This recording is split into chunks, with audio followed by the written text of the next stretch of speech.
السلام عليكم، كي راكم؟ لاباس بخير ان شاء الله تكونوا باحسن حال. وانتم تشوفوا في هذا الفيديو كيما راكم تشوفوا وصفه البيتزا كاري. جات في خاطري اليوم بيتزا كاري، بغيت نديرها. اللي راها باحرت لها في حشا ولا في فطور غير تنوض ديرها لوليداتها. شويه عجين وشويه طماطيس وانتيا راكي فرحتي عائله.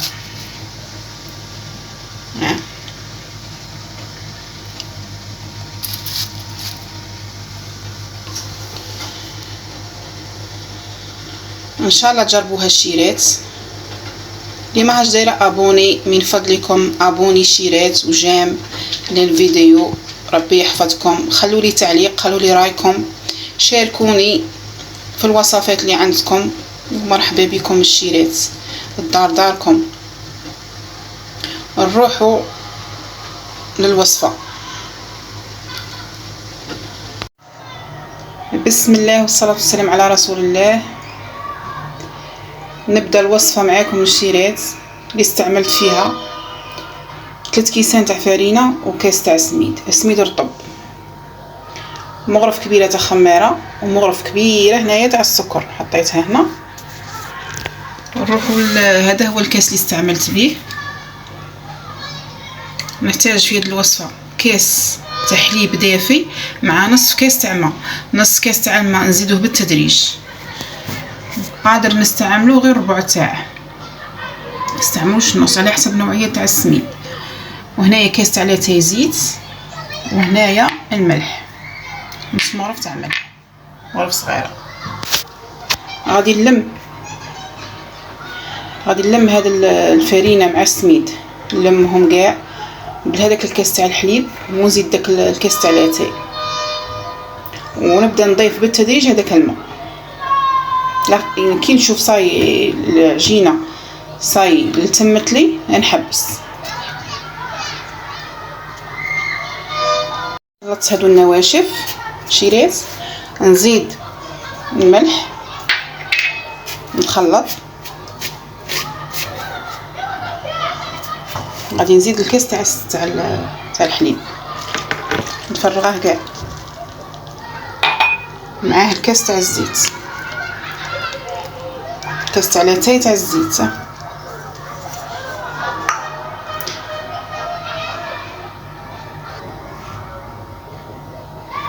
هاي العجينه خاصها دروك الماء.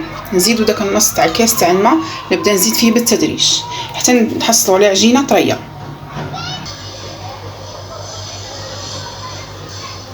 شوفوا شحال بقى الشيرات من الكاس تاع الماء. هاي العجينه طريه ها شيرات. دروك غادي نعجنها واحد 5 دقائق مليح. لو كان شويه مغبونه راني نصور بيد ونخدم بيد. غادي نعجنها مليح ونولي لكم شيرات. غادي نعجنها قبالكم. حطيت التليفون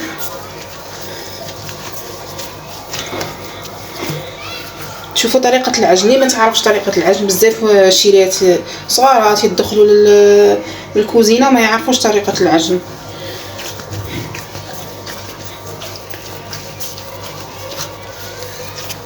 عجنوها مليح شيرات. هذه الوصفه فيها السميد، هي الوصفه الاصليه فيها السميد شيرات. كاين اللي يديروها غير بالفرينه، بصح الوصفه الاصليه فيها السميد. علاه يديروا السميد؟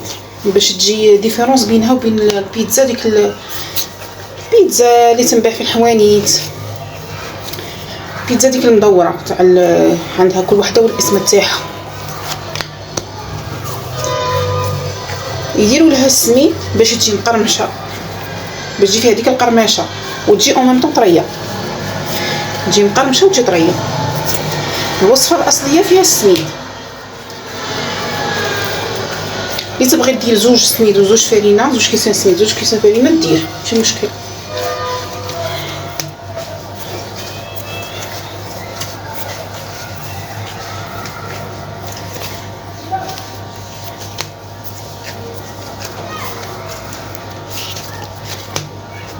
غادي نحضر لاصوص.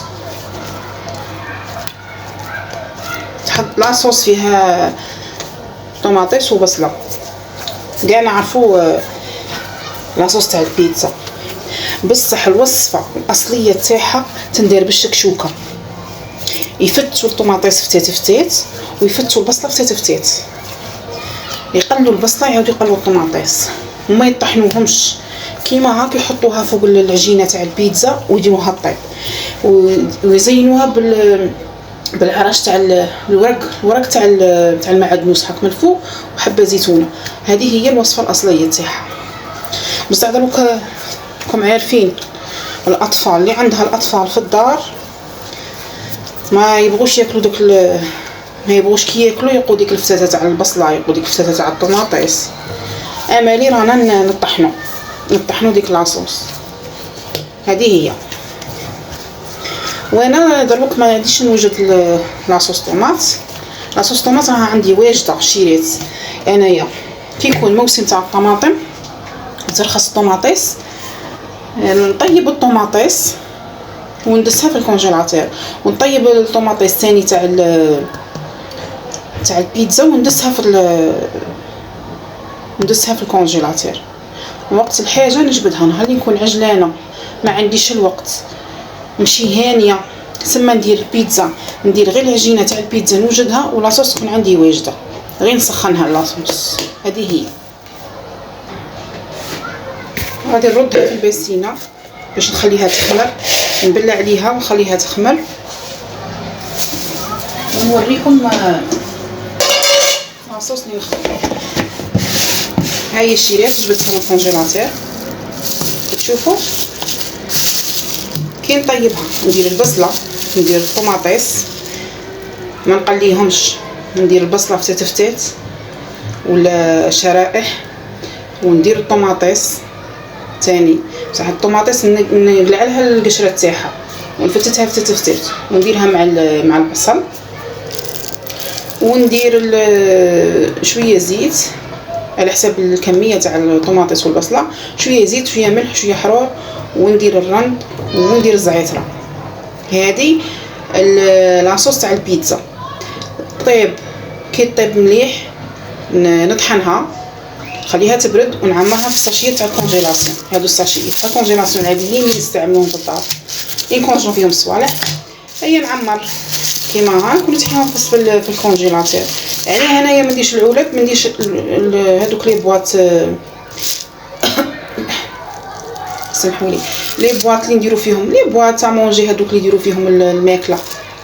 ما نديرش في الكونجيلاتور لي بواط. علاه؟ لي بواط يدوا لي سباس بزاف، يدوا بلاص في الكونجيلاتور ولا في الفريغو. انا نستعمل كيما هاك ساشيت، لا في جلبان ولا في فلفله لا والو، في كلش. دوك نوريكم ثاني طريقه تاع التجميد تاع الفلفله.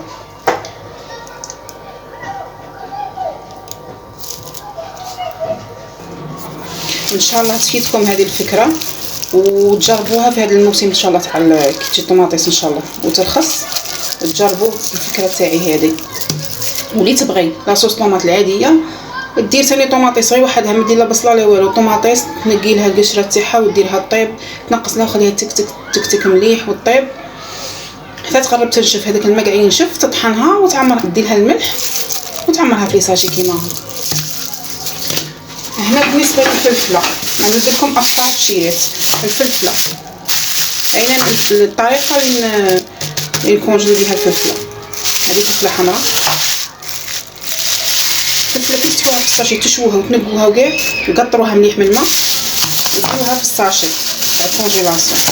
ما ديروهاش كره على شكل كره كيما هاك تحطوها في الكونجيلاتور. علاه؟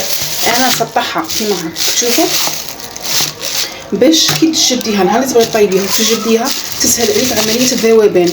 في الساعه تذوبلك ميم تنجمي تجيك هذه الكونتيتي كبيره باغي ديري غير فتاته تاع فلفله قسميها على اون دو تنقسم. ها قبالكم شيريت شفتوا تنقسم قدي ديري غير نصها. فهمتوني الشيريت؟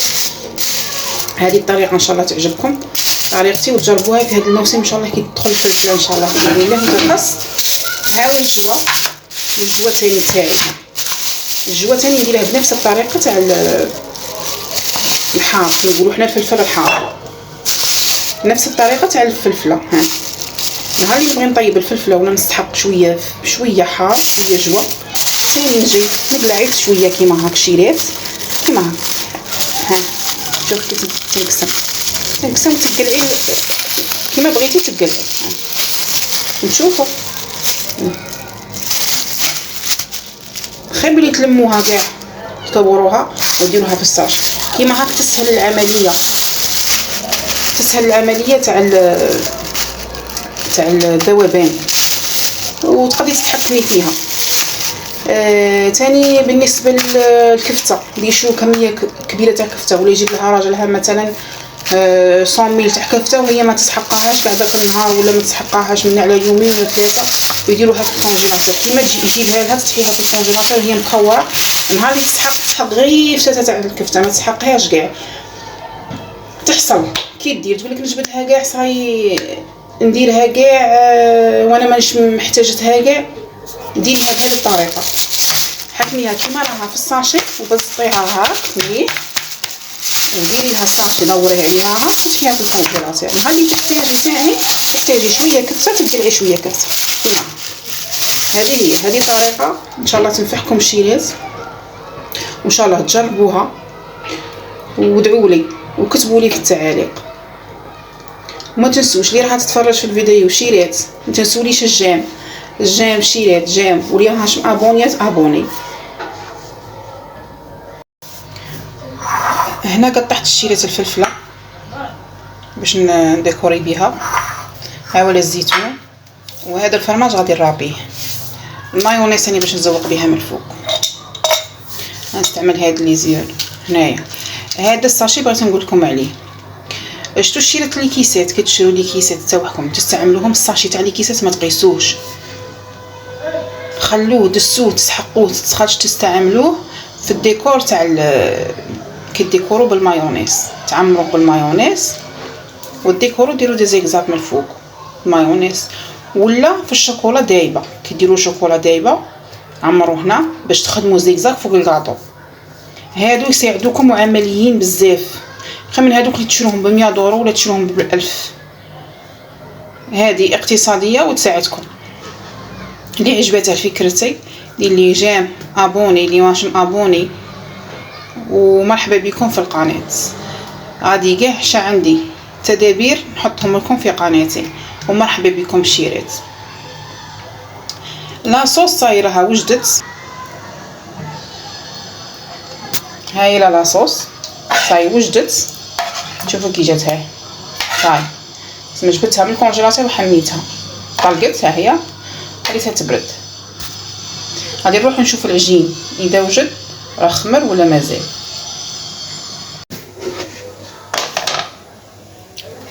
هاي بعد ما خمرت الشيرات العجينه شوفوا تولي طريه. غادي نقسمها بين زوج، غادي ندير وحده في بلا وحده في بلا. قسمتها بين زوج. هاي ديت غادي ندي وحده ونخلي وحده. غادي نحاول الشيرات نورقها على شكل مستطيل على حسب البلا اللي عندك. هي اصلا تجي في البلا مستطيل نقطعوها مربعات.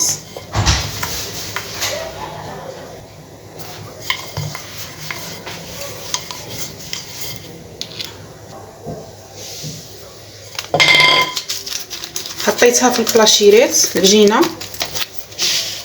البلا ديروا له بابي كلويسون وراني ناسيي ندي الشكل تاع البلا. نوصلها للحواف تاع البلا.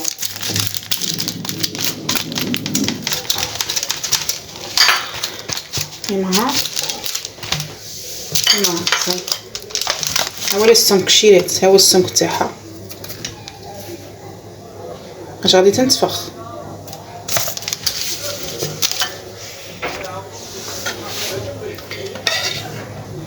غادي نقسم هذيك لاصوص اللي عندي على زوج باش وحده نديرها في هذه وحده نديرها في الاخرى في العجينه الزوجه.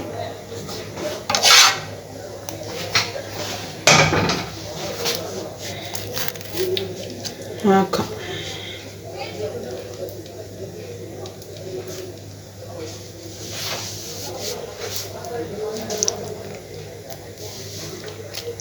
نوصلوها كاع للحواف في لاصوص. ها هي هاك. والتزيين كل واحد واش تبغي دير، تبغي ديرها من الفوق. هي الاصل تاعها قلت لكم الشيرات غير الزيتون وعرش تاع المعدنوس، اوراق المعدنوس هاك من الفوق وحبه تاع الزيتون، ما يديروا لها لا فرماج لا والو. حنا ضروري كلنا نبغوا البيتزا بالفرماج وكلشي رانا نبغوه بالفرماج.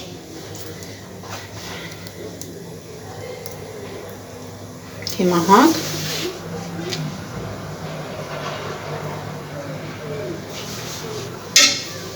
غادي نديكوري بهذه الفلفله، نديرها على حساب مربعات. حنا غادي نقطعها على 3 على بها نديكوري على حساب التقطاع، شابين كي باغي نقطع.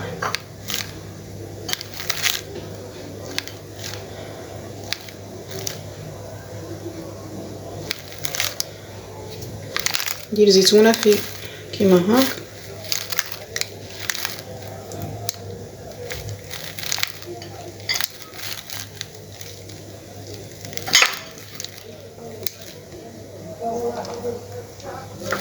الفرماج هذا الرابيتا، ها هو شيرات فرماج رابيتا، هذا حتى كي نخرجها من الفور وتكون حاميه نديرها من الفوق.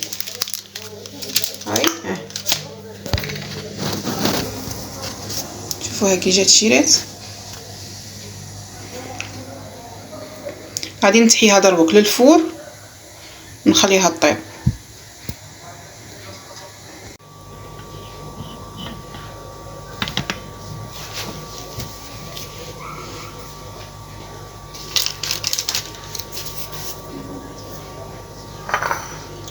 هاي الشيرات هاي خرجت من الكوشه، غادي ندير لها هذا الفرماج.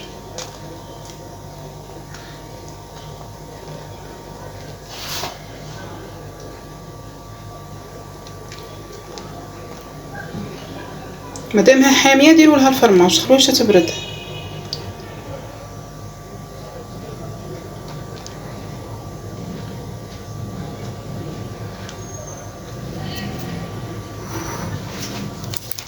ها هو السمك تاعها شويه. شوف الشيرات ها هو نتفخ شويه. ها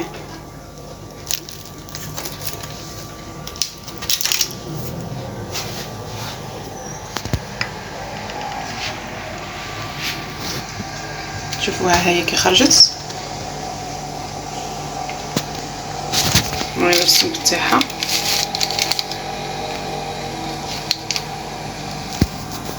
غادي نقطعها مربعات.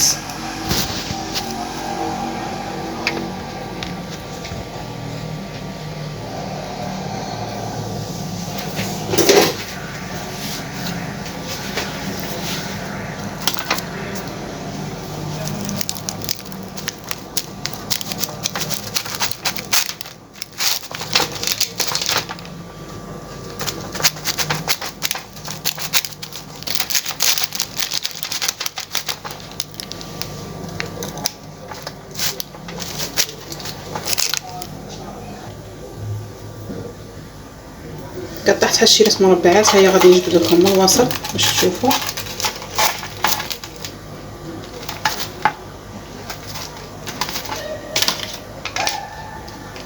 كي تخرج.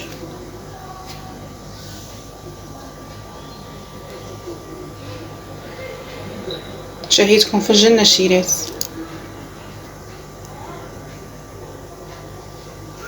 هاي شوفوا تجي طريه وتجي مقرمشه او ميم طون في نفس الوقت تجي مقرمشه. ها شفتوا شيرات؟ ها ان شاء الله تجربوها شيرات. لها بحرت لها في حشا ولا فطور غير تنوض ديرها وتسلك روحها. ساهله، شويه عجين وشويه لاصوص وراكي درتيها راكي فطرتي صحاب الدار.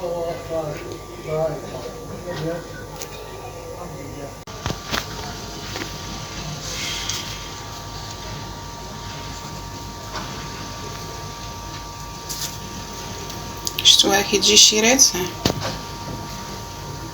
نتمنى تكون عجبتكم الوصفه شيرات، ان شاء الله تجربوها، والى اللقاء في وصفه قادمه ان شاء الله يا ربي.